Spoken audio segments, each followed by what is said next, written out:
Hi అండి, నేను మీ doctor Surasura Radhakrishna, senior pulmonologist, Sircilla.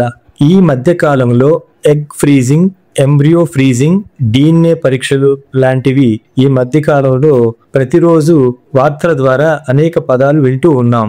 Egg freezing అంటే ఏమిటి? దాని గురించి క్లుప్తంగా వివరణ. ప్రతి మహిళా శరీరంలో అండాలు ఉంటాయి.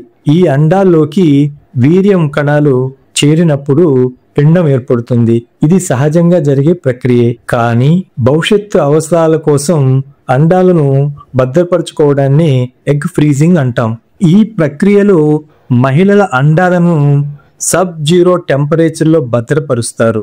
వీటిని అవసరమైనప్పుడు బయటికి తీసి వాటిని పునరుత్పత్తికి ఉపయోగిస్తారు. ఈ మధ్య కాలంలో మహిళలు పునరుత్పత్తి ఎక్కువగా జరిగే వయసులో, అంటే 20 నుంచి 35 సంవత్సరాల మధ్యలో తమ వృత్తుల్లో బిజీగా ఉంటున్నారు. ఆ సమయం అంటే 20 నుంచి 35 సంవత్సరాలు దాటిన తర్వాత ఆరోగ్యకరమైన అండాల సంఖ్య కూడా తగ్గుతూ వస్తుంది. ఆ తర్వాత గర్భం ధరించడం కష్టం అవుతుంది. ఈ వయసులో పిల్లలు కనడానికి ఇష్టం లేని వారు ఆరోగ్యకరమైన తమ అండాలను భవిష్యత్తు కోసం దాచుకుంటారు. ఈ మధ్య కాలంలో 30 సంవత్సరాలు దాటిన మహిళలు తమ అండాలను భద్రపరచుకోవడం బాగా పెరిగాయి.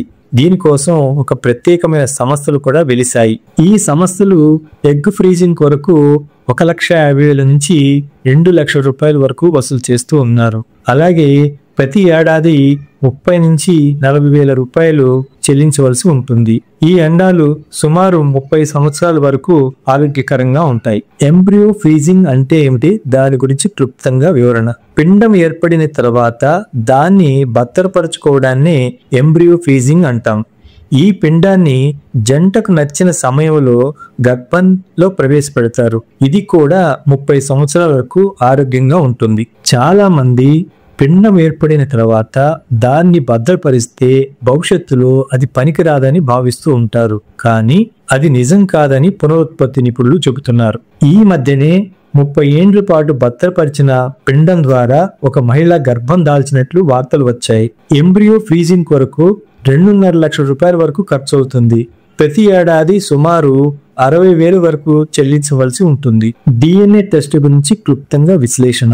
ప్రతి వ్యక్తికి తన తల్లిదండ్రుల నుంచి డిఎన్ఏ సంక్రమిస్తుంది. ఇది ఆ వ్యక్తికి మాత్రమే ప్రత్యేకంగా ఉంటుంది. ఈ డిఎన్ఏలో ఆ వ్యక్తి పుట్టుక రహస్యాలు నిక్షిప్తమై ఉంటాయి. ఒకప్పుడు ఈ పరీక్ష ఆ వ్యక్తిలో ఉన్న జన్యు లోపాన్ని గుర్తించడానికి చేసేవారు. తరువాత కాలంలో ఒక బిడ్డకు తల్లిదండ్రులు ఎవరనే విషయాన్ని తెలియజేయడానికి కూడా ఈ పరీక్ష చేయడం మొదలుపెట్టారు. డిఎన్ఏ పరీక్ష ప్రక్రియలో మొదట తల్లిదండ్రుల నుంచి, వాటికి పుట్టిన బిడ్డ నుంచి రక్త నమూనాలు సేకరిస్తారు. వాటి నుంచి డిఎన్ఏని సంగ్రహిస్తారు. ఈ డిఎన్ఏలను పోల్చి చూసి ఆ బిడ్డ ఆ తల్లిదండ్రులకు పుట్టాడా లేదా అనే విషయాన్ని తెలుసుకుంటారు. ఈ మధ్య కాలంలో ఐవీఎఫ్ చికిత్సకు సంబంధించిన అంశాలపై వివాదాలు తలెత్తుతున్నప్పుడు వాటి పరిష్కారానికి డిఎన్ఏ పరీక్ష చేస్తారు. సాధారణంగా ఐవీఎఫ్ చికిత్స పద్ధతిలో భార్య నుండి అండాన్ని, భర్త నుండి వీర్యకణాన్ని సంగ్రహించి వాటిని ఫలదీకరణం చెందిస్తారు. అలా ఫలదీకరణ చెందిన పిండాన్ని భార్య గర్భంలో ప్రవేశపెడతారు. కొన్నిసార్లు అండం ఆరోగ్యకరంగా లేకపోయినా, వీర్యకణాలకు తగినంత సామర్థ్యం లేకపోయినా వాటిని ఇతర దాతల నుండి సేకరిస్తారు. గర్భం దాల్చడానికి అనుకూలమైన పరిస్థితి లేనప్పుడు ఇంకొక ఆరోగ్యకరమైన మహిళా గర్భంలో పిండాన్ని చొప్పిస్తారు. దీన్నే సరోగసి అంటారు. సాధారణంగా ఈ అంశాలన్నీ చాలా రహస్యంగా ఉంచుతారు. కొన్నిసార్లు ఐవీఎఫ్ క్లినిక్స్ లో సరైన ప్రోటోకాల్స్ పాటించకపోయినట్లయితే అండాలు లేదా వీర్యకణాలు తారుమారయ్యే అవకాశం ఉంటుంది.